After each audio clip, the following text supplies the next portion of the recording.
Il percorso ottimizzazione nei processi produttivi organizzativi è ospitato da Aria Science Park, ente nazionale di ricerca che promuove i processi di innovazione e di trasferimento tecnologico. Il percorso si rivolge agli studenti dei licei scientifici, degli istituti tecnici a indirizzo tecnologico e professionali a indirizzo manutenzione.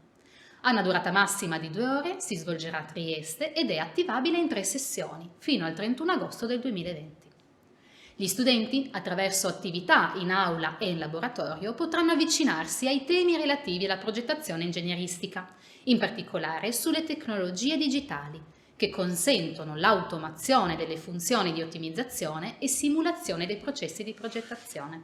Il dettaglio del percorso è disponibile nella scheda informativa.